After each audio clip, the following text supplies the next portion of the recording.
बेटा आप लोगों को कोई भी क्वेश्चन हो रिगार्डिंग टू प्रोबेबिलिटी या कुछ प्रोबेबिलिटी कैंडिडेट्स के बारे में आपको कोई भी क्वेश्चन हो तो चैट ग्रुप में लिखें, क्योंकि उसको मैं लाइक कर सकूँ। अब हमारा जो लास्ट टॉपिक है उस पर हम जाएंगे, that is staging in cancer, और कैंसर की स्टेजिंग जो है वो किस तरह की जाती है पढ़ेंगे अभी। सो उससे पहले लेकिन I would request you all के अगर आप लोगों को कोई भी क्वेश्चन हो आप दे सकते हैं रिगार्डिंग या फिर इंडेक्स के बारे में, वो चैट ग्रुप में लिखे ताकि मैं उसको आंसर कर सकूँ। And we don't have much time left. And before that, we have to finish this lecture, which is this lecture is not big enough. आप इंशाल्लाह will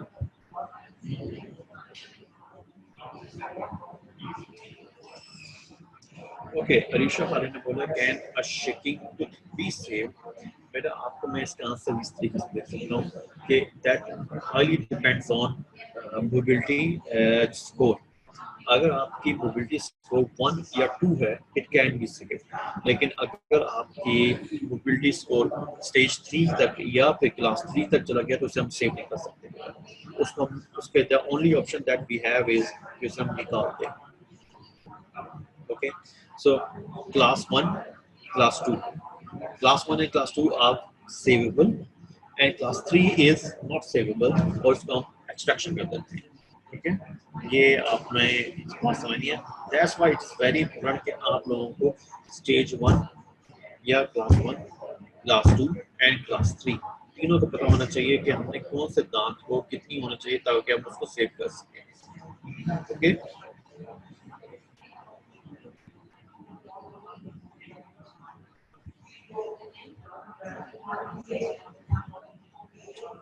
so staging in cancer. Now we will start the next topic.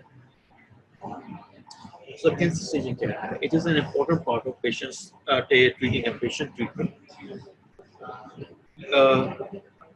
because उससे पहले ये find out करना है कि ये जो कैंसर है ये कहाँ तक स्प्रेड किया है और what stage it has reached. Staging is system that is used to classify the extent of cancer. When do we use test stage cancer? Usually cancer is staged at the time of diagnosis. जब diagnosis करे होते हैं तब हम staging करते हैं. They may not be possible if patient present on an emergency. After surgery, a pathologist होता है वो study करता है टिश्यू को जो कि remove की जाती हैं और उसे pathological staging कहते हैं। ठीक है, अच्छा स्टेजिंग के लिए जो सिस्टम यूज होते हैं उसे TNM कहते हैं। Okay, and it is a standard system for staging the most cancers based on tumor, lymph nodes, and metastasis. So T stands for tumor, N stands for nodes, and M stands for metastasis.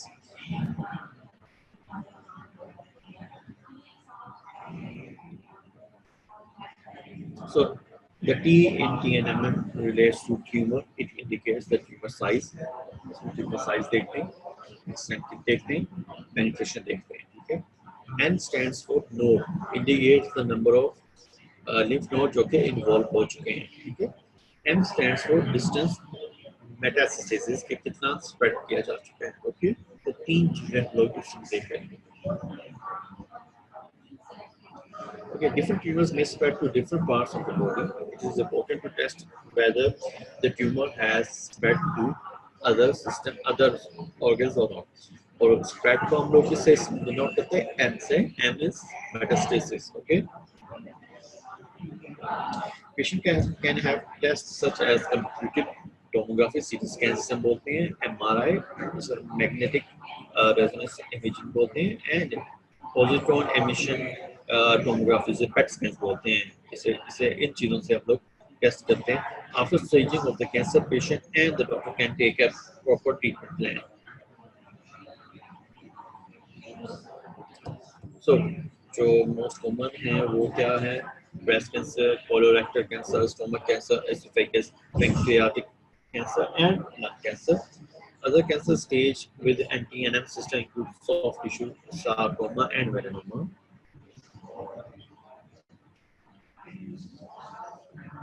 Okay, other staging system दूसरे पूछ सकते हैं. Some cancers are not staged due to KNM system, such as cancer of the blood, bone marrow cancer, brain cancer, and the sites that do not use TNM staging. So gynecologic cancer use another staging that is system. That system is called FIGO, FIGO system. International Federation of Gynecology and OPS usually use FIGO as an acronym of its French name, Federation Internationale de Gynecologie et Obstétrique.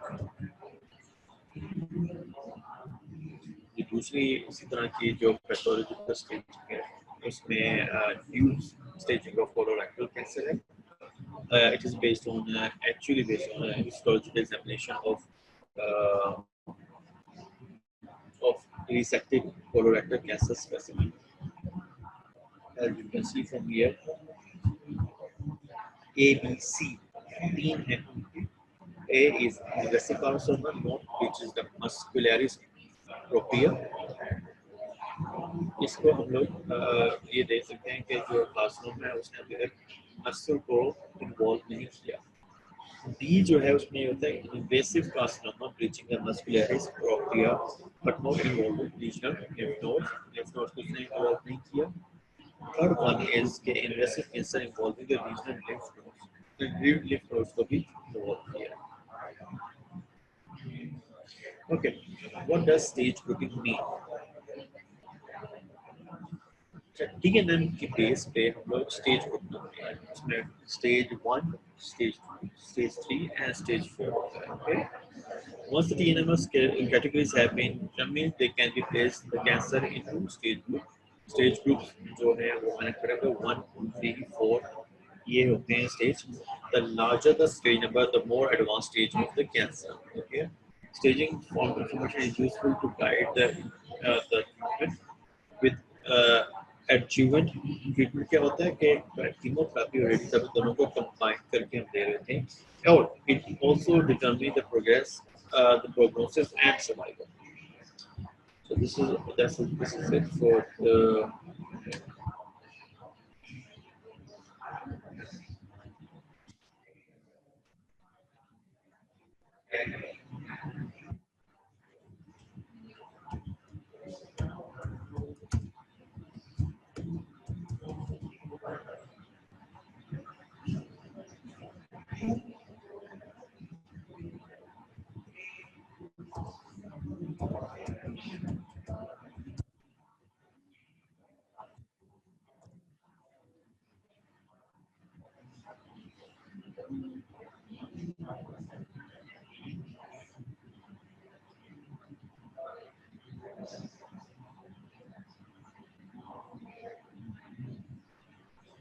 मेरा कोई question है आज के lecture के बारे में तो मुझे आप अभी लिख दो. मुझे आई विल फील कि अगर मैं आप लोगों के किसी भी कंफ्यूजन का आंसर कर सकते हैं तो I would be happy to do it.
Okay, Osama Saif finally कोई क्वेश्चन आया, happy with that. Osama Saif ने बोला है कि ब्रुक्सिज्म का क्या होगा। बेटा बेटा दो चीजें होती हैं। ब्रुक्सिज्म को दो तरीके से ट्रीट किया जाता है। एक तो उसको प्रिवेंट करना होता है फॉर द फर्दर डैमेज। अगर फर्दर डैमेज को प्रिवेंट करते हैं, मैंने आपको बोला कि नाइट गार्ड्स दिए जाते हैं। नाइट गार्ड्स क्या होते हैं? नाइट गार्ड्स होते हैं कि ये प्रोटेक्टिव लेयरिंग जो होती है, प्रोटेक्टिव प्रोटेक्शन दी जाती है दांतों के सर्फेस के ऊपर, जिसकी वजह से पेशेंट उसको ग्राइंड नहीं कर सकते। पहली चीज। दूसरी चीज ये है कि रूट कॉज की तरफ हम लोग जाते हैं। रूट कॉज ये होता है कि ब्रुक्सिज्म जो है that is because of any underlying psychiatric और साइकोलॉजिकल इशू, जिसकी वजह से ब्रुक्सिज्म जो है वो पेशेंट होता है। तो हम लोग पेशेंट्स को हम लोग जो साइकेट्रिक हेल्थ या साइकेट्रिक ट्रीटमेंट की भी हम लोग उसको प्रिस्क्राइब करते हैं। तीसरी चीज वो ये होती है कि मसल रिलैक्सेशन टेक्निक से इसमें मसल को रिलैक्स करते हो, मसल को एक्सरसाइज करते हो, जो कि ब्रुक्सिज्म में हेल्प करती है और उसको रिलीव करती है। ठीक है।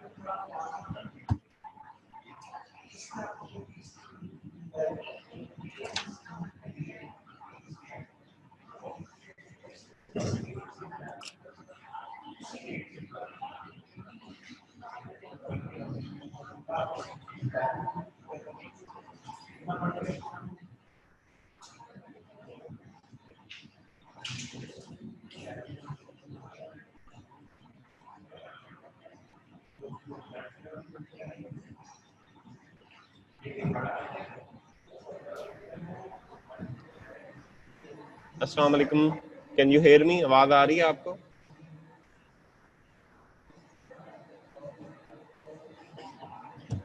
अस्सलाम वालेकुम, हाउ आर यू? सब ठीक है? रमजान अच्छे गुजर रहे हैं? Plenty of online people, very nice. I hope कि सबका रोजे अच्छे चल रहे हैं। Everyone is having a good time. ठीक है, 15 जुलाई तक डेट आ रही है कि ऑफ रहेगा, उसके बाद ओपन होगा सब कुछ स्लो एंड स्टेडली। ठीक है, डेट्स भी आ रही हैं एग्जाम की, सो बी प्रिपेयर्ड। ठीक है, एग्जाम्स होंगे सबके टाइम पे होंगे इंशाल्लाह, तो इसलिए बी प्रिपेयर्ड। ठीक है, घर पे आराम आराम से तैयारी करें। अच्छा चलें, स्टार्टिंग फ्रॉम द अच्छा, गुड न्यूज़ इज कि हमारा जो कंप्लीट डेंचर के ऊपर मल्टीपल लेक्चर्स थे लेबोरेटरी ओरिएंटेड, वो अब ऑलमोस्ट खत्म होने लगे। ठीक है, ये आज का लेक्चर और नेक्स्ट लेक्चर में हम कंप्लीट डेंचर को खत्म कर देंगे। अभी तक शुरू से लेके अब तक हम कंप्लीट डेंचर के ही लेबोरेटरी स्टेप्स पढ़ रहे थे। ठीक है, बहुत सारे हमने लेबोरेटरी स्टेप्स पढ़े जो कि हम अभी थोड़ा सा फिर रिवाइज भी करेंगे, और बल्कि इन दो लेक्चर्स के बाद मैं एक रिवीजन लेक्चर रखूंगा। जो भी हमने अभी तक पढ़ा है उसको समराइज करके हम एक रिवीजन लेक्चर भी रखेंगे। ठीक है, तो अभी जो आज का हमारा लेक्चर है that is on the final processing of complete denture. ठीक है, और उसमें जो दो स्टेप्स हैं उनका नाम है फ्लास्किंग एंड डीवैक्सिंग। इनकी डिटेल हम पढ़ेंगे। नेक्स्ट लेक्चर में हम दो मजीद लेबोरेटरी प्रोसीजर्स हैं उनके बारे में पढ़ेंगे। ठीक है, तो आज का हमारा lecture is on what is flasking, what is dewaxing, और final processing of complete denture होती क्या है। ठीक है, इस पिक्चर में जो आपको नजर आ रही है, this is basically of an articulated cast. इसके ऊपर पेशेंट के कास्ट है, और उसके ऊपर आप देख सकते हैं कि दो अपर और लोअर डेंचर अक्लूजन में लगे हुए हैं। ठीक है, they are made in wax. ये दांत जितने भी होते हैं they are made of a material called acrylic, और बाकी जो उसकी बेस है that is completely of wax. Wax अगर आपने यूज की होगी और बायोलॉजी में और वैसे भी, तो आपको पता होगा इट इज वेरी सॉफ्ट। हम पेशेंट के मुंह में वैक्स नहीं डाल सकते। अभी तक हम वैक्स में इसलिए सारा काम कर रहे थे बिकॉज इट इज मोल्डेबल, इसको मेल्ट कर सकते हैं, इसमें ऐड कर सकते हैं। लेकिन अब जब हमने पेशेंट को उसका कंप्लीट डेंचर देना है तो we can not give it in wax. हम उसको एक हार्ड फॉर्म में देंगे ताकि उसको वो च्यू कर सके, उससे बात कर सके, वो रूम टेम्परेचर पे स्टेबल रहे। तो वो मटेरियल होता है हीट क्योर एक्रिलिक। अब हम इस वैक्स्ड डेंचर्स को कन्वर्ट करेंगे इनटू हीट क्योर एक्रिलिक, और इस कन्वर्जन को हम कहते हैं final processing of complete denture. ठीक है, तो basically the final processing of complete denture में आप वैक्स्ड डेंचर्स को कन्वर्ट करते हैं into heat cured acrylic dentures. Heat cured acrylic हमने पढ़ा था, आपने शायद डेंटल मटेरियल्स में भी अभी तक थोड़ा बहुत पढ़ा हो। ठीक है, एक होता है सेल्फ क्योर एक्रिलिक और एक होता है heat cured acrylic. Heat cured self cure acrylic की आपने क्या चीज बनाई थी अगर आपको याद हो? What did you make of the material self cure acrylic? Any guess? किसी को याद है? टाइप करो, पता है ना? रिकॉर्ड बेस हमने बनाई थी इन वैक्स। ठीक है, record base was made in wax, modelling wax, base plate wax. ठीक है, और हमने स्पेशल ट्रे बनाई थी ऑफ सेल्फ क्योर एक्रिलिक। आपको याद होगा उसमें हमारी वो डो स्टेज थी, सैंडी स्टेज थी, स्ट्रिंगी स्टेज थी, हमने मिक्स किया था। That material was self cure acrylic. उसको मिक्स करके वो सेल्फ क्योर का मतलब होता है वो खुद का खुद हार्ड होके एक्रिलिक बन जाता था। ठीक है, बट वो इतना नीट नहीं होता, वो लॉन्ग टर्म तक स्टेबल नहीं रहता। ठीक है, और दूसरा मटेरियल जो सेल्फ क्योर एक्रिलिक के अलावा होता है उसे कहते हैं heat cured acrylic. It is very stable. हमने इसके वो मैंने आपको हैंडआउट्स दिए थे जिसमें इन दोनों का कंपैरिजन था। इट इज वेरी स्टेबल, इसमें मोनोमर लीक नहीं होता, इस इरिटेंट नहीं होता। Heat cured acrylic is permanent. ठीक है, self cure acrylic is temporary. और रिकॉर्ड बेसिस भी कुछ सेल्फ क्योर की बनती हैं। इकरा, यू आर राइट। ठीक है, आप लोगों ने जो काम किया था वो स्पेशल ट्रे बनाई थी, but we can also make temporary record basis with self cure. ठीक है, इसलिए all of the answers are right. So we'll go forward. ठीक है, आज हम बेसिकली डिस्कस करेंगे what is trial and what is denture processing. This is one of my favourite slides. अगर आप मेरे पास आज होते तो सबसे पहले मैं आपको यही कहता कि मुझे बताएं कि what are the steps in complete denture fabrication, शुरू से लेके आखिर तक कि कौन कौन से स्टेप से हम फैब्रिकेट करते हैं special tray, sorry complete denture. ठीक है, तो steps in complete denture fabrication में सबसे पहले क्या होगा, you will receive a patient. आपके पास ई डेंचरलेस पेशेंट होगा जिसके मुंह में कोई दांत नहीं होंगे, उसका आप एग्जामिनेशन करेंगे, उसकी हिस्ट्री लेंगे and you will make it suitable कि हाँ जी this patient is suitable for fabrication of complete denture, इसको कंप्लीट डेंचर लगा दें। तो सबसे पहले you will take a stock tray. इस पिक्चर में जो स्टॉक ट्रे दिखाई गई है, this is a plastic perforated stock tray और इसमें you will take his primary impression. Primary impression आप इसलिए इसको प्राइमरी कहते हैं बिकॉज हमने इसके बाद एक और परमानेंट इंप्रेशन भी लेना है which is called secondary impression. ठीक है, हमारे पास स्टॉक ट्रे सिर्फ 3 साइजेस में होती हैं, स्मॉल, मीडियम, लार्ज। ठीक है, अब पेशेंट के उसके आर्चेस की एनलार्जमेंट के मुताबिक you will select a tray either small, medium और लार्ज, और वो ट्रे सिलेक्ट करने के बाद you will take primary impression. उसके बाद उस इंप्रेशन को आप पोर करेंगे in hard plaster and you will get a preliminary cast. इस कास्ट के ऊपर with the help of self cure acrylic you will fabricate a special tray जो आपने लेबोरेटरी में बनाई थी। ठीक है, गुड। स्पेशल ट्रे बनाने के बाद you will take secondary impression.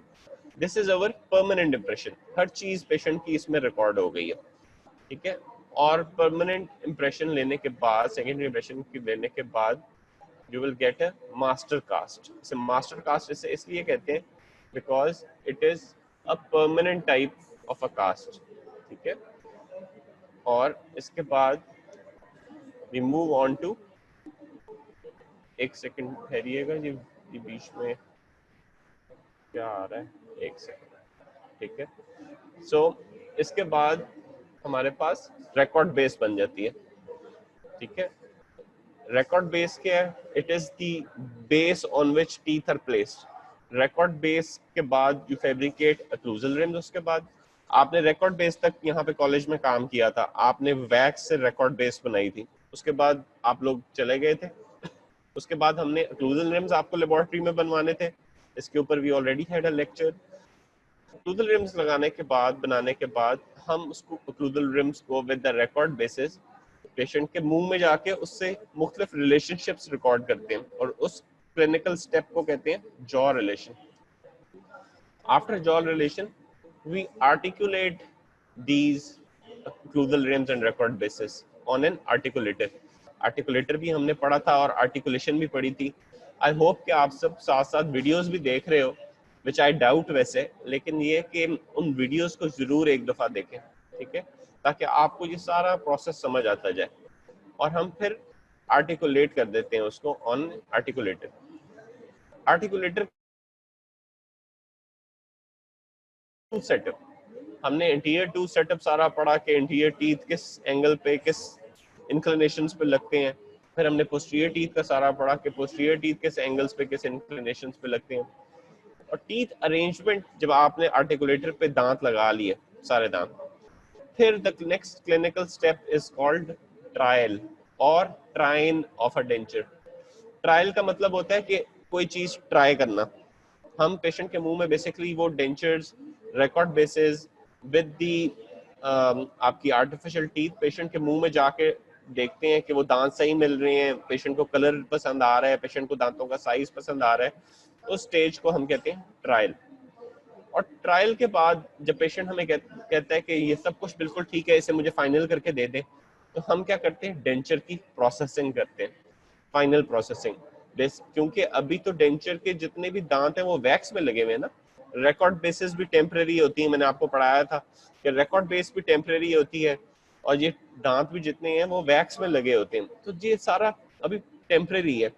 अब ने हमने पेशेंट को देना है उसको परमानेंट करके, ताकि वो पेशेंट उसको यूज कर सके. परमानेंट हम उसको हीट की और एक्रिलिक में कन्वर्ट करके करते हैं, ठीक है. तो उस पूरे प्रोसेस को हम कहते हैं डेंचर प्रोसेसिंग, ठीक है. और अगर आप इस पिक्चर में देखें तो ये क्या चीज है, कैन एनीवन आइडेंटिफाई कि ये डेंचर प्रोसेसिंग में की पिक्चर में क्या चीज बनी हुई है? लेट्स सी कि कौन सबसे पहले बताता है, ठीक है. What is this thing in the picture? ठीक है, गुड. हुमा केम फर्स्ट, ठीक है, good answer. It's a flask, ठीक है, वेरी गुड. फ्लास्किंग बेसिकली वर्ड ही फ्लास्क से निकला है, बिकॉज अभी तक हमने कहीं भी किसी स्टेप पे, लेबोरेटरी स्टेप में फ्लास्क नहीं यूज की थी जो आप सब लोगों ने परचेज की है. सो अब ये जो फ्लास्क है इसमें we will perform the denture processing और सबसे पहला स्टेप इज कॉल्ड फ्लास्किंग, ठीक है. सो वी विल स्टार्ट के व्हाट इज फ्लास्किंग बेसिकली.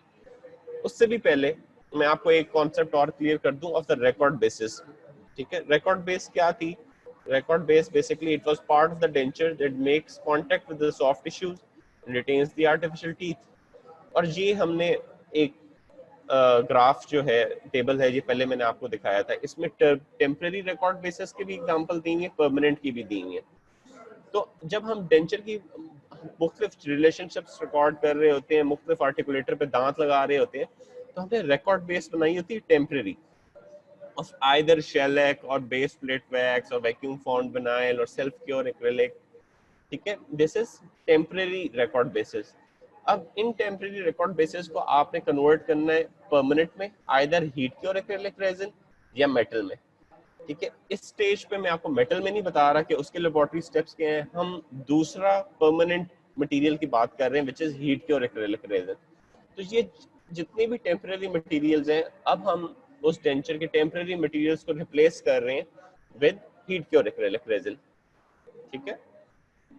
ये हमने सारी पिक्चर्स पहले देखी हुई हैं, ये मैंने आपका कॉन्सेप्ट क्लियर कर दिया. अब how we are going to replace it, उसका एक प्रोसेस है, फाइनल प्रोसेसिंग ऑफ डेंचर. ये हमारे पास इस वक्त इस स्टेज पर ट्रायल के बाद आ गया. हमारे पास वैक्स में रिकॉर्ड बेस बनी हुई है इस केस में, और एक्रिलिक वैक्स के अंदर दांत लगे हुए. ओक्लूजल रिम्स आपने याद होगा बनाए थे हमने, occlusal RIMS were made in wax, occlusal RIMS में ही हमने दांत लगाए थे. तो ये हमारे पास सारा एक टेम्परेरी रिकॉर्ड आया हुआ है पेशेंट का. अब हमने bye the help of a flask इसकी प्रोसेसिंग करनी है.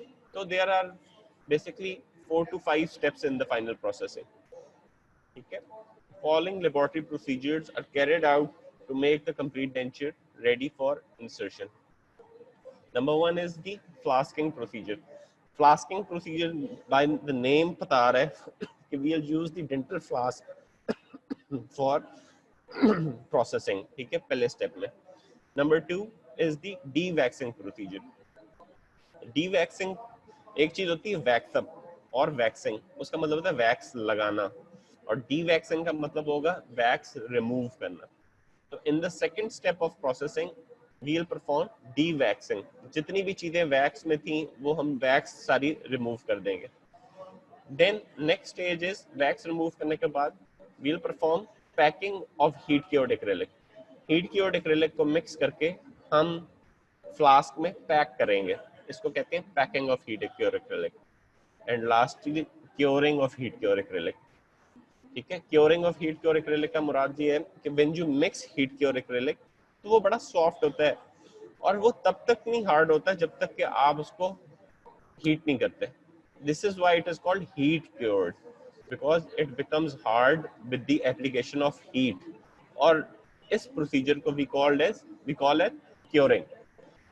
ठीक है, हीट क्योर एक्रिलिक को सॉफ्ट स्टेज से हार्ड स्टेज की तरफ लेके जाने के प्रोसेस को कहते हैं curing of heat cure acrylic.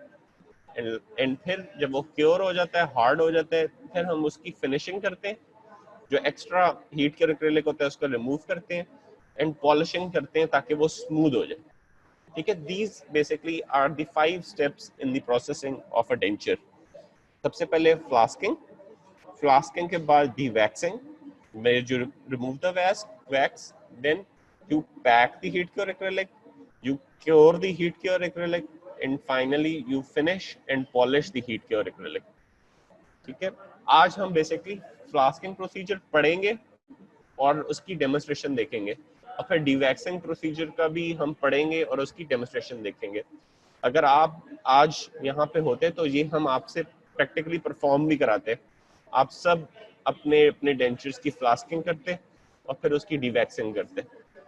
ठीक है, तो लेट्स स्टार्ट विद फ्लास्किंग।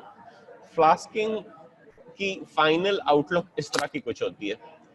अगर आप ये देखें तो ये फ्लास्क का कंटेनर्स है, जिसमें जो आपका टेम्परेरी डेंचर था आपने उसमें प्लास्टर के अराउंड से सराउंड किया हुआ है। इस प्रोसेस को कहते हैं फ्लास्किंग। ये फ्लास्क के अंदर आप इनकॉर्पोरेट करते हैं जब अपना टेम्परेरी डेंचर, इसको कहते हैं फ्लास्किंग। अब हम इस फ्लास्क के स्टेप बाय स्टेप पार्ट्स देख लेंगे कि क्या होते हैं और क्या स्टेप्स होते हैं। ठीक है, so basically this is a complete flask. इसके दो पार्ट्स हैं, एक इसका ऊपर का पार्ट होता है, इसे कहते हैं प्रेस। प्रेस इसलिए इसे कहते हैं क्योंकि इसको आप जब रोटेट करते हैं तो ये it applies a lot of pressure, it presses the flask together, that is why it is called a press. और इसमें एक अपर फ्लास्क है और एक लोअर फ्लास्क है। ठीक है, दीज आर फ्लास्क। अगर आप देखें तो प्रेस जो है उसके अंदर एक अपर फ्लास्क है और एक लोअर फ्लास्क है। ये एक अपर और लोअर दो फ्लास्क इसमें इसलिए होते हैं क्योंकि एक में आप अपर डेंचर की प्रोसेसिंग करते हैं और दूसरे में आप लोअर डेंचर की प्रोसेसिंग करते हैं। यानी कि कंप्लीट डेंचर के दो पार्ट्स होते हैं ना, एक अपर डेंचर और एक लोअर डेंचर। तो अपर फ्लास्क में आप अपर डेंचर को करेंगे, लोअर वाले फ्लास्क में आप लोअर डेंचर को करेंगे उसकी प्रोसेसिंग। नेक्स्ट पिक्चर में यू कैन सी जब फ्लास्क को हम ओपन करते हैं तो उसमें एक पार्ट है जिसको लोअर पार्ट है ये, ठीक है, और उसका ये अपर पार्ट है, ये हॉलो होता है और ये इस लोअर पार्ट के ऊपर फिट हो जाता है, और इन द एंड इसके ऊपर एक लिड होती है। ठीक है, अगर आप दोबारा देखें तो इसमें एक लिड भी है। इसमें लिड से मुराद ये होता है कि इसको ये कवर करती है। तो अब लोअर फ्लास्क को आप उसके ऊपर अटैच करते हैं अपर फ्लास्क का पार्ट, और उसके साथ उसकी लिड को आप अटैच करते हैं, तो वो फ्लास्क कंप्लीट हो जाता है। ठीक है, नेक्स्ट पिक्चर में अगर आप देखें तो ये दिखाया गया, ये जो सेंटर में ऊपर की साइड पे ये फ्लास्क की लिड उतार के दिखाया गया। इसका एक लोअर कंपार्टमेंट है, एक अपर कंपार्टमेंट है, और अपर कंपार्टमेंट के ऊपर एक लिड है। ठीक है, तो ये फ्लास्क के मुख्तलिफ पार्ट्स हैं। Now in our next slide हम इसको मजीद डिटेल में देखेंगे कि how you perform the flasking. ठीक है, अब इस वक्त हमारे पास क्या है, we have the cast on which we have a temporary record base, और उसके ऊपर we have acrylic teeth in wax. ठीक है, और हमारे पास ये lower half of the flask है। अब हमने बेसिकली सबसे पहले क्या करते हैं, हम कास्ट को और इस lower half of the flask को सेपरेटिंग मीडिया लगाते हैं, which is petroleum jelly. The first step is the petroleum jelly is applied to the inner surface of the flask and on cast. ठीक है, इस petroleum jelly separating media को लगाने का मकसद ये होता है कि हम कोई भी चीज जब इसके ऊपर अप्लाई करेंगे और इसको रिमूव करना चाहेंगे तो इट विल सेपरेट इजीली. इसीलिए इसको हम कहते हैं सेपरेटिंग मीडियम, बिकॉज इसके साथ एक लेयर जेल बन जाती है जिसके बाद इसको रिमूव करना या उतारना आसान हो जाता है. तो सबसे पहले इसको हम पेट्रोलियम जेली की एक थिन लेयर इस फ्लास्क के लोअर हाफ पे और हमारे कास्ट के ऊपर हम अप्लाई कर देंगे. Number 2 is this picture. ठीक है, अब ऊपर वाली पिक्चर में क्या किया गया है, व्हाइट कलर का अगर आपको कुछ नजर आ रहा है तो that is our soft plaster.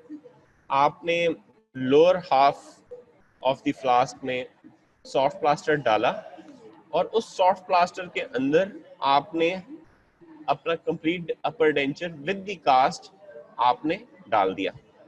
ऊपर वाली पिक्चर में आप देख सकते हैं कि वो हाथों से अपने जो है कास्ट को उस सॉफ्ट प्लास्टर जो आपने लोअर हाफ में डाला था उसके अंदर एम्बेड कर रहा है उसके सेंटर में. और उसकी नीचे वाली पिक्चर में देखें, उसके वो एम्बेड करने के बाद वो उसकी साइड ऑफ द प्लास्टर जो उठी हुई है उसको स्मूथ कर रहा है. That you can see in the picture. So, flask is filled with freshly mixed plaster and cast along with the denture is placed inside it. Okay, this was our second step. Third step में आपने क्या किया, उस जो plaster लगा हुआ था sides पे उसको बिल्कुल स्मूथ कर दिया. ठीक है, अगर आप देखें तो प्लास्टर बिल्कुल आपके रिकॉर्ड बेस के साथ आया हुआ है और बिल्कुल स्मूथ है in the lower half of the flask. अभी upper half of the flask हमने अप्लाई नहीं किया, अभी सब कुछ lower half of the flask में हो रहा है. ठीक है, हमने lower half of the flask में प्लास्टर पोर करके हमने उसमें cast along with the record base and the teeth हमने डाल दिए जिस तरह पिक्चर में दिखाया गया. नेक्स्ट इज, अगर आप देखें तो हमने उसको बिल्कुल टेढ़ा मेढ़ा नहीं लगाया. जो दांतों का अक्लूजल प्लेन है that is parallel to the base of the flask. ना हमने इसको ऊपर की तरफ टिल्ट किया है ना नीचे की तरफ टिल्ट किया है. ये lower half of the container में साइड व्यू से आप देख सकते हैं कि प्लास्टर के अंदर जो कास्ट हमने लगाई है वो इस तरह लगाई है कि दांत बिल्कुल पैरेलल है with the base of the flask. Surface of plaster is smooth and wait for it to set. और उसके बाद हमने इसकी बेस को पैरेलल रखा है विद द क्लूजल प्लेन. ठीक है, ये पिक्चर एक डायग्रामेटिक पिक्चर है जिसमें आप देख सकते हैं कि फ्लास्क के अंदर सॉफ्ट प्लास्टर डाला हुआ है और सॉफ्ट प्लास्टर के अंदर आपने कास्ट और डेंचर की सारी चीजें डाली हैं. और 3 और 4 जहां लिखा हुआ है तो वो ये नजर आ रहा है क्योंकि कास्ट की तो शार्प एजेस होती है ना, तो उन शार्प एजेस पे आप सॉफ्ट प्लास्टर लगा देते हैं ताकि वो स्मूथ हो जाए. There is no sharp edge. आपकी फ्लास्किंग के दौरान हम कोई भी शार्प एज नहीं छोड़ते. प्लास्टर को भी मेक एब्सोल्युटली स्मूथ और उस पे हम ये चीज इसमें एम्बेड कर देते हैं. और जो 3 और 4 दिखाया गया कि जो शार्प कॉर्नर्स हैं उनको हम स्मूथ करके उसके ऊपर प्लास्टर इस तरीके से अप्लाई करते हैं कि वो स्मूथ हो जाए. ठीक है, so this is the flasking of the lower half of the flask. ठीक है, now next what we do is, अगर इस पिक्चर में देखें तो एक ब्रश है और ब्रश पे कोई चीज अप्लाई की जा रही. We are applying something with the brush on the plaster in which our temporary denture is embedded. ठीक है, इस पिक्चर में आप देखें ब्रश से कोई चीज लगाई जा रही है ऑन द प्लास्टर. तो all plaster surfaces is painted with a separating medium. अब हम एक और सेपरेटिंग मीडियम यूज कर रहे हैं. पहले हमने सेपरेटिंग मीडियम अप्लाई किया था to the inside of the flask.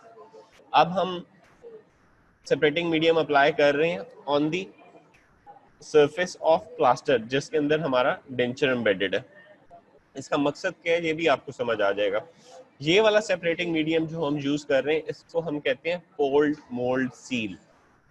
ठीक है, again this will be in your handouts, ये आपके पास सारा कुछ इसकी डिटेल्स होगी, it's present in the book. अगर आपने वो परचेज की हुई है प्री क्लिनिकल की, वो आपके पास होनी चाहिए, आप उसमें से भी गो थ्रू कर सकते हैं कि what is cold mould seal. हम इसको थोड़ा सा एक्सप्लेन कर लेंगे अभी थोड़ी देर इन द नेक्स्ट स्लाइड्स, लेकिन important thing to note here is कि हमने एक सेपरेटिंग मीडिया अप्लाई किया on the surface which is cold mould seal. उसके बाद आप देखें हमने upper half of the flask हमने उसके ऊपर लगा दिया।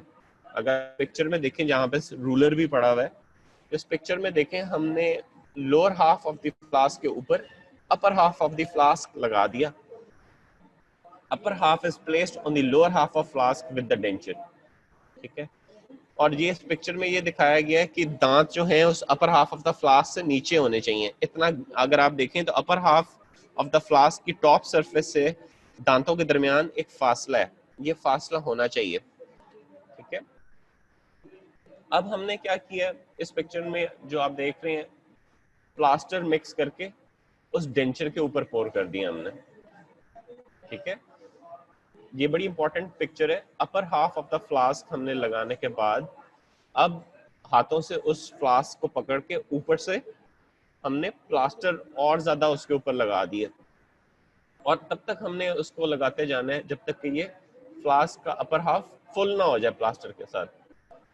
और फिर हम उसको टैप करते हैं, इस नीचे वाली स्लाइड में टैप इसलिए करते हैं ताकि बबल्स ऊपर की तरफ आ जाए। Plaster is poured into the flask slowly and it is tapped to the full level, ठीक है।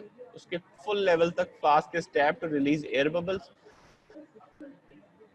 और ये देखिए हमने फ्लास्क को टॉप तक फुल कर दिया with plaster.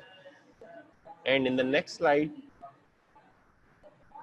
You can see कि हमने उसके ऊपर लिड प्रेस कर दिया, और जब आपने लिड प्रेस किया है तो उसके होल्स के अंदर से प्लास्टर पोर आउट हो रहा है। दिस मींस कि वो पूरा फ्लास्क प्लास्टर से हमने भर दिया, ठीक है।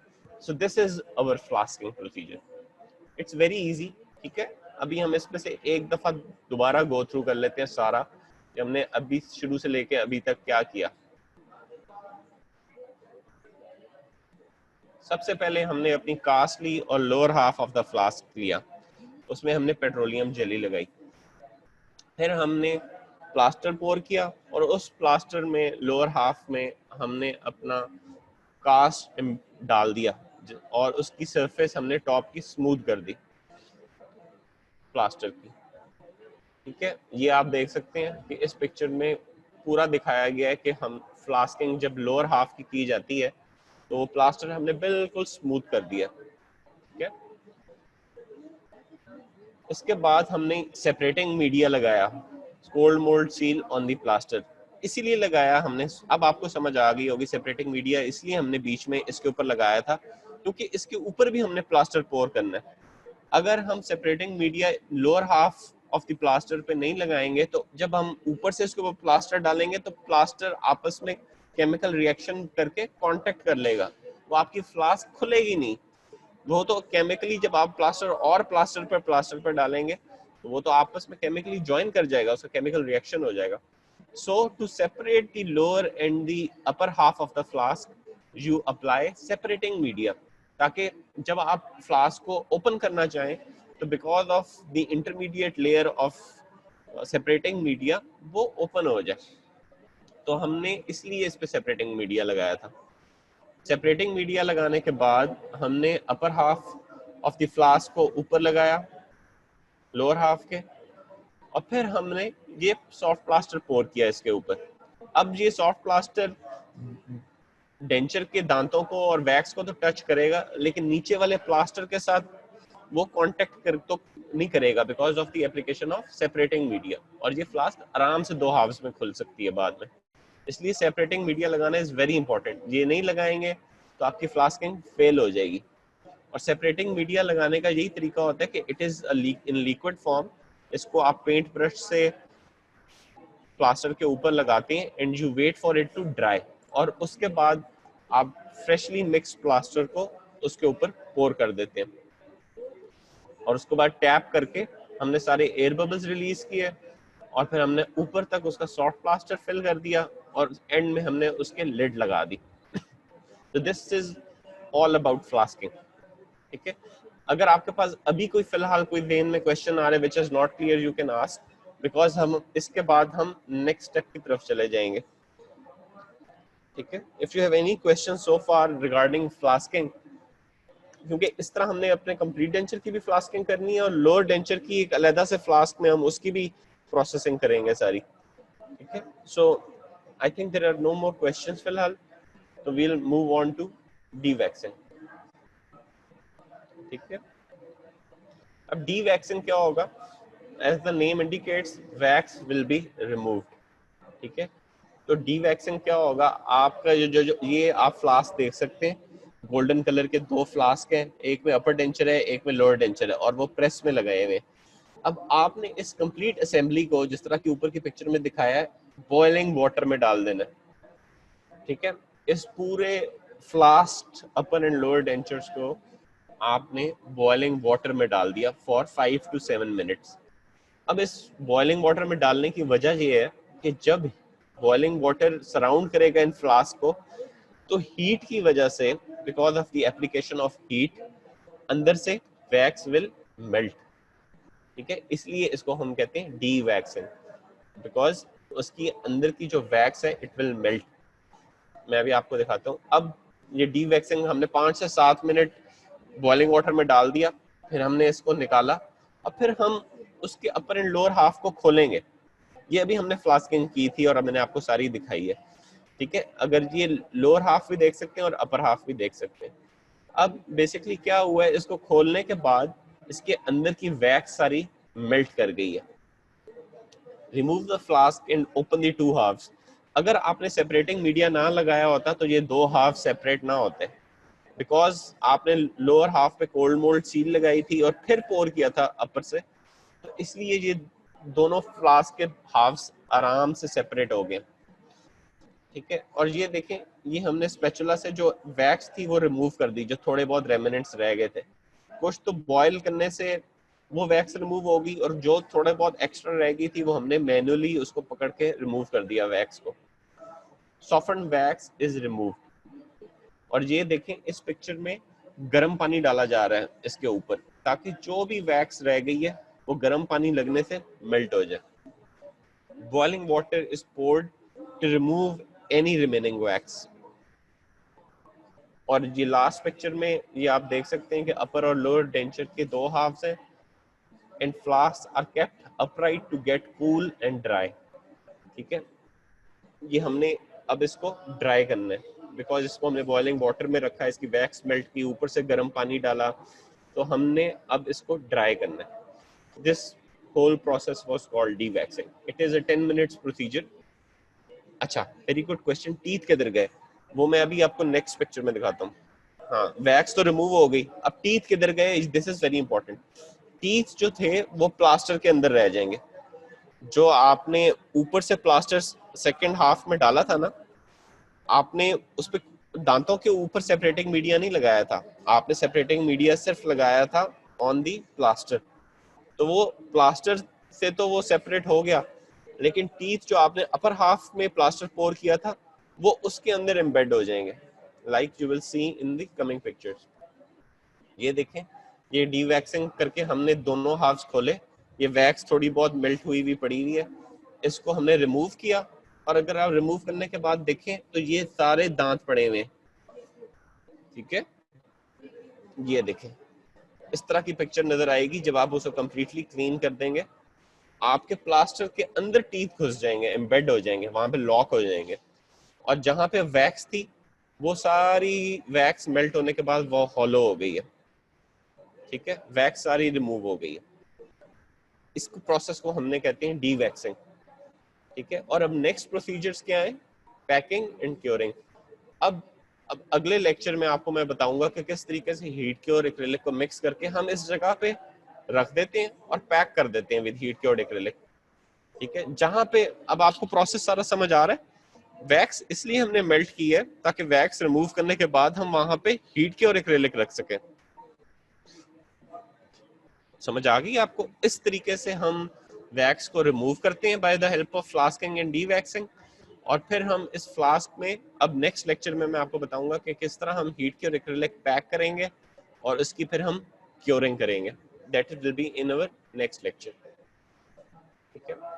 Now a little bit about the separating media. हमने 2 सेपरेटिंग मीडियम यूज किए थे. एक सेपरेटिंग मीडियम हमने पेट्रोलियम जेली यूज की थी ताकि जब हम इस पूरे आपने देखे फ्लास्क से जब प्रोसेसिंग कंप्लीट हो जाएगी तो कोई और डेंचर के लिए भी तो आपने करना है यूज. तो उसके लिए हम सेपरेटिंग मीडिया इसलिए लगाते हैं कि जब आप सारा काम कर लें तो हम इसको तोड़ के इसके प्लास्टर वगैरह सारे. अच्छा, एक और क्वेश्चन ये है सर, वैक्स पर तो सब कुछ था, मींस डिटेल्स वगैरह. ठीक है, इसका भी मैं आपको आंसर दे देता हूँ कि वो कहाँ गया सारा. ठीक है, वैक्स के ऊपर सारी डिटेल्स तो थी, लेकिन जब आप सॉफ्ट प्लास्टर लेकिन आप इम्प्रेशन लेते हैं, जब पेशेंट के मुंह में इम्प्रेशन लेते हैं तो आप किस चीज से उससे पोर करते हैं? With plaster. प्लास्टर जब टच करता है ना इम्प्रेशन को तो वो सारी चीजें रिकॉर्ड कर लेता है. इसी तरीके से आपने वैक्स को बिल्कुल नीट किया, उसके ऊपर आपने डाला प्लास्टर और प्लास्टर ने हर उसकी जगह को टच कर लिया. ठीक है, जब उसकी हर चीज को टच कर लेते तो प्लास्टर सारी चीजें रिकॉर्ड कर लेता है. जिस तरह आप इस ब्लू वाली पिक्चर में देख सकते हैं कि लेफ्ट साइड पे जो हॉलो स्पेस है उसमें वो देखें आपको आर्चेस भी नजर आ रही हैं. ये लोअर मैंडिबुलर का है. ठीक है, इसमें आपको बकल शेल्फ एरिया भी नजर आ रहा है, इसमें आपको रेट्रोमुलर पैड एरिया भी नजर आ रहा है, आपको इंटीरियर भी सेक्शन में आपको नजर आ रहा है, आपको सब चीजें इसकी नजर आ रही हैं. तो प्लास्टर में हर चीज रिकॉर्ड हो जाती है और ट्रांसफर कर देते हैं. ठीक है, वैक्स को रिमूव करके because wax was a temporary material. अब हमने उसको रिप्लेस करना था with a permanent heat cure acrylic material. तो उसका सबसे अच्छा तरीका यही है कि हम वैक्स को रिमूव करें, वो तमाम रीडिंग्स जो हमने वैक्स में बनाई हुई थी वो ट्रांसफर करें इन दी प्लास्टर, और अब इस प्लास्टर में हम हीट क्योर एक्रिलिक पैक कर लेंगे उस स्पेस में, ताकि हमारा बिल्कुल वही चीज आ जाएगी जो हमने वैक्स में बनाई हुई थी. ये फ्लास्किंग का प्रोसीजर डुप्लीकेट करता है इस प्रोसेस को. जो आपने बनाया था वैक्स के अंदर वो बिल्कुल डुप्लीकेट हो गए इन प्लास्टर. ठीक है, जब आप करेंगे तो आपको अंदाजा होगा कि ये तो वही चीज बिल्कुल निकल आई है जो मैंने अपने वैक्स में बनाई थी, but now it is in heat cure acrylic. ठीक है, तो हीट क्योर एक्रिलिक से हम इसको कन्वर्ट कर देंगे. तो सेपरेटिंग मीडिया हमारे पास 2 थे. We used 2 during flasking procedure. One was petroleum jelly applied to cast and the flask. जब हम सारी फ्लास्किंग कंप्लीट करके एंड कर देंगे, फिर हम जब इसको प्लास्टर निकालना होगा तो हमारे लिए बड़ा आसान होगा कि हम इसको थोड़ा सा इस पे हैंडल के ऊपर मारेंगे तो वो सारा का सारा हमारा बाहर निकल आएगा मटेरियल. और सेकंड हमने यूज की थी cold mould seal. It was applied on the lower half of the plaster जो आपने स्मूथ की थी. कोल्ड मोल्ड सील कहते हैं इसे. कोल्ड मोल्ड इसलिए कहते हैं क्योंकि इसको कोल्ड मोल्ड के ऊपर लगाया जाता है. मोल्ड का मतलब होता है एक मॉडल कह लें, आप समझ लें. ठीक है, तो इस दैट इज व्हाई और एक सील बना देता है ये एक सेपरेशन की. That is why it is called cold mould seal. ये एग्जाम में पूछा जाता है कि what is cold mould seal, where is it used और इसकी केमिकल प्रॉपर्टीज क्या होती हैं, प्लास्टर के ऊपर लगाने से क्या होता है इसमें. तो वो उसका सारा आंसर इसमें है. कोल्ड मोल्ड सील केमिकली इसको हम कहते हैं water soluble alginate. Water soluble alginate जब आप अप्लाई करते हैं on plaster, plaster chemically is calcium sulphate hemihydrate, ये हमको सबको पता है. तो water soluble alginate plus calcium sulphate hemihydrate जिसको प्लास्टर कहते हैं, जब उसके ऊपर लगाया जाता है तो ये एक सील बना देता है एक सेपरेटिंग मीडियम की, which is called calcium alginate. तो कैल्शियम एल्जिनेट एक लेयर बन जाती है जिसकी वजह से एक वो एक्ट करती है एज अ सेपरेटिंग मीडियम. ठीक है, that is why we use cold mould seal. अब यहाँ पे एक क्वेश्चन अराइज होता है कि सर आपने पेट्रोलियम जेली क्यों नहीं यूज कर ली? पेट्रोलियम जेली भी तो सेपरेटिंग मीडियम है, आप उसको यूज कर लेते हैं. आपने कोल्ड मोल्ड सील क्यों यूज की? कोल्ड मोल्ड सील इसलिए यूज करते हैं बिकॉज इट इज, हम इसको पेंट ब्रश से लगाते हैं. It is in very thin layer. आप नहीं चाहते कि बहुत मोटी लेयर बने. Petroleum jelly is use for rough work, जहां पे आपको रफ किस्म की सेपरेशन चाहिए. जब आपको बहुत नीट और प्रिसाइज किस्म की एक लेयर चाहिए तो you apply cold mould seal. ये बिल्कुल पानी की तरह की एक लेयर होती है जो कि आप पेंट करते हैं ऑन दी प्लास्टर, और प्लास्टर पे लगने से वो कैल्शियम सल्फेट हेमीहाइड्रेट से रिएक्ट करती है to form insoluble separating layer which is called calcium alginate. So this is called mold seal. ठीक है, तो this was all about our flasking and curing procedure. अगर आप चाहते हैं तो मैं आपको दोबारा से एक दफा सारी स्लाइड्स दिखा दूं. Let's see कि if you guys really want कि मैं आपको दोबारा से एक दफा सारी स्लाइड्स और प्रोसेस एक्सप्लेन कर दूं तो मुझे बता दें, otherwise we'll go to the videos. ठीक है, there is a 20-minute video on Moodle. ठीक है, 12-minute वीडियो है ऑन द फ्लास्किंग. उसमें वो बहुत अच्छे तरीके से आपको प्रैक्टिकली डेमोस्ट्रेट करके दिखाएंगे कि फ्लास्किंग किस तरह करते हैं. और फिर उसके बाद there is a 5 to 7 minute video of dewaxing. ठीक है, तो काइंडली आप लोग अपना मूडल अकाउंट खोलें और उसमें 2 वीडियोस अपलोडेड है ऑन फ्लास्किंग एंड डीवैक्सिंग, वो देखें. I am here. उसको अगर कोई चीज़ समझ नहीं आ रही है आपको तो मुझसे पूछे ताकि मैं आपको उसको एक्सप्लेन कर दूं. ठीक है, सबको समझ आ गई? Now go to the Moodle video. Prosthodontics के सेक्शन में वो मूडल वीडियो पड़ी हुई है, उसको जाके देखें.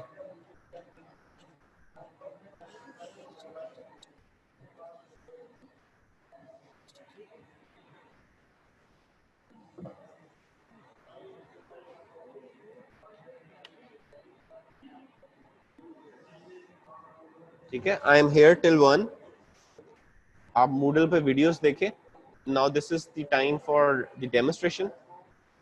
डेमोस्ट्रेशन दोनों देखें और फिर मुझे बताएं अगर उसमें से कुछ समझ नहीं आ रहा तो मैं आपको उसमें फर्दर एक्सप्लेन कर दूंगा. This is very important. आपने ये प्रोसेस बार बार करना है इन 3rd year and final year. Patient के आपने कितने डेंचर्स बनाने हैं, पार्शियल डेंचर्स बनाने हैं, कंप्लीट डेंचर्स बनाने हैं, उन सब केसेस की आपने यही प्रोसेस करना है. फ्लास्किंग, डीवैक्सिंग, पैकिंग, क्योरिंग, सिर्फ यही तरीका है. वैक्स को रिमूव करके हीट क्योर एक्रिलिक में कन्वर्ट करने का सिर्फ यही तरीका है और यही चीजें आपने बार बार करनी है. जब भी आप अपनी जिंदगी में पेशेंट को डेंचर भी देंगे तो यही चीजें रिपीट होती हैं सारी, यही करनी होती हैं लेबोरेटरी में. तो इन सब चीजों का समझना सीखना बहुत जरूरी है. आप अपने मूडल अकाउंट में जाएं और वो दोनों वीडियोस देखें.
रॉकिंग इन फ्लास्क का मतलब ये है कि जब आप उसको फ्लास्क में डालें तो वो बिल्कुल पैरेलल उसके होना चाहिए, उसमें कोई मूवमेंट नहीं होना चाहिए और उसकी बेस को बिल्कुल फ्लैट होना चाहिए। ठीक है,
बिल्कुल प्रैक्टिकल सारे परफॉर्म करने हैं आपने, फ्लास्किंग, डीवैक्सिंग, आर्टिकुलेशन, ओक्लूजल रिम्स, ये सब आपने करने हैं। और उस वक्त हम आपको ज़्यादा डेमोन्स्ट्रेशन की तरफ नहीं बता रहे होंगे, हम यही बताएंगे कि आपको ये वीडियोस देख लें और आके परफॉर्म करें।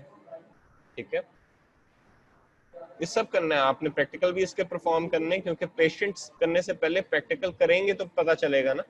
हम डायरेक्टली आपको पेशेंट्स तो नहीं दे देंगे। 30 ईयर से आपने पेशेंट्स प्रोस्थेटिक्स में आके करने शुरू कर देने हैं। आपके 2-3 मंथ्स की रोटेशन लगेगी जिसमें आपने पेशेंट्स के ट्रीटमेंट करना है। तो इसलिए सबसे पहले प्रैक्टिकल में ये सब चीजें सीखेंगे तो हम आपको पेशेंट्स देंगे। अगर इस चीजों का आपने प्रैक्टिकल आप परफॉर्म करके हमें नहीं दिखाएंगे, हम इसको आपका चेक नहीं करेंगे, तो हम आपको पेशेंट्स नहीं दे सकेंगे। इसलिए इन चीजों को गौर से देखें, और जब आप आएंगे तो हम आपको सबको ग्रुप्स में प्रैक्टिकल भी करवाएंगे ताकि आप सब देख सकें। ठीक है,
ठीक है, सॉफ्ट प्लास्टर यूज कर रहे हैं एकरा।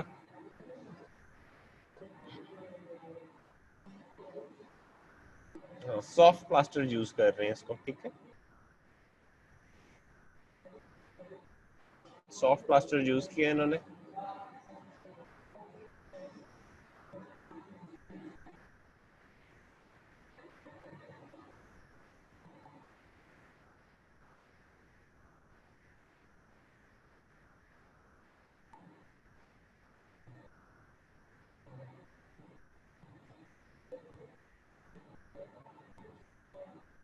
सेटिंग रिएक्शन से क्या मुराद है आपका? सेटिंग टाइम आपसे मुराद है?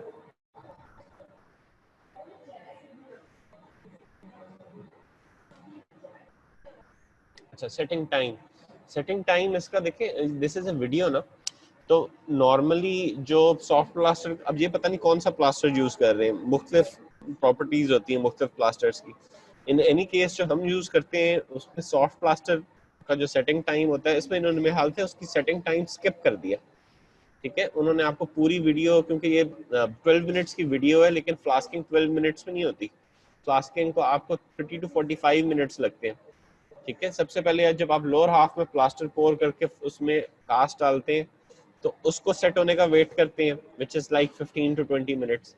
आपने सॉफ्ट प्लास्टर यूज किया हुआ, मिक्स किया हुआ, आपको पता है काफी टाइम लगता है, 15 to 20 मिनट्स तो प्लास्टर को सेट होने में लग जाते हैं।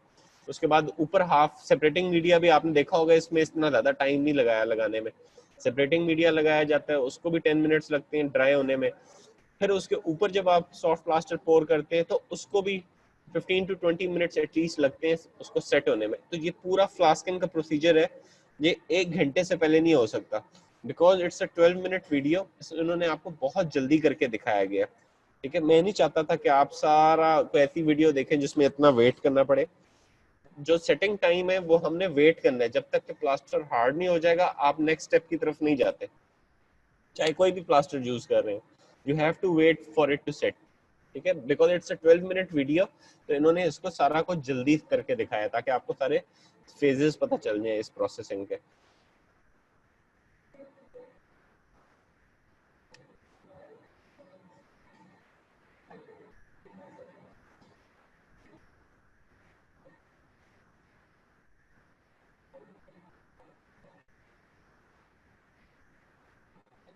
आज किसी की वीडियो में प्रॉब्लम तो नहीं हो रही?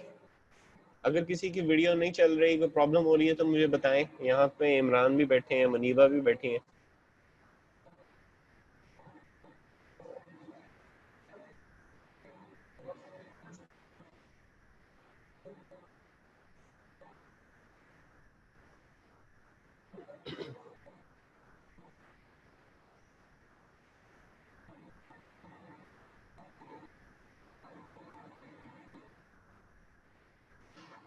ठीक है।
ठीक है, आई एम श्योर कि आपने मैक्सिमम वीडियो देख ली है।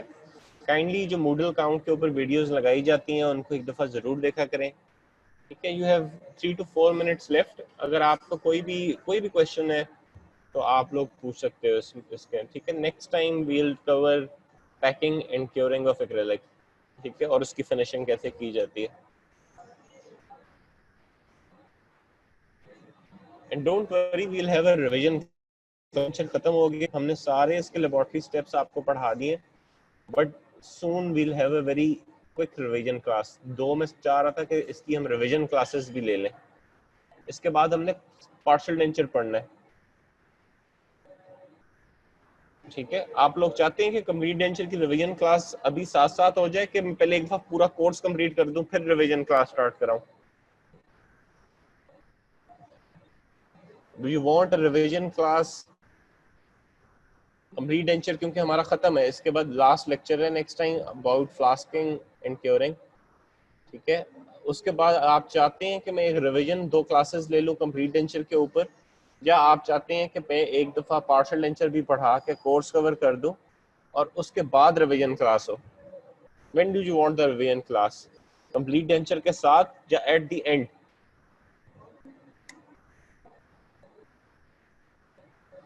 ठीक है, इसके साथ ही। ठीक है, तो नेक्स्ट टाइम आफ्टर कोर्स साथ साथ रिवीजन, नॉट एट एंड। ठीक है, ओके, डन। ठीक है, मेजॉरिटी अगर यही कह रही है कि साथ साथ कंप्लीट डेंचर के, तो नेक्स्ट टाइम हम ये करेंगे कि इसका फाइनल लेक्चर होगा कंप्लीट डेंचर के ऊपर, और फाइनल लेक्चर लेने के बाद फिर कंप्लीट डेंचर के ऊपर 2 या 3 रिवीजन क्लासेस होंगी जिसमें हम बिल्कुल स्टार्ट से लेके एंड तक रिवाइज कर लेंगे दोबारा। ठीक है, ताकि आपको जो हमने पढ़ा है वो आप एक दफा देख लें, फिर हम पार्शियल डेंचर की तरफ आ जाएंगे, एक नया टॉपिक की तरफ आ जाएंगे। ठीक है, चले, हैव अ गुड वीक, और इंशाल्लाह सी यू नेक्स्ट वीक इंशाल्लाह। टेक केयर, अल्लाह हाफिज, अल्लाह हाफिज, टेक केयर।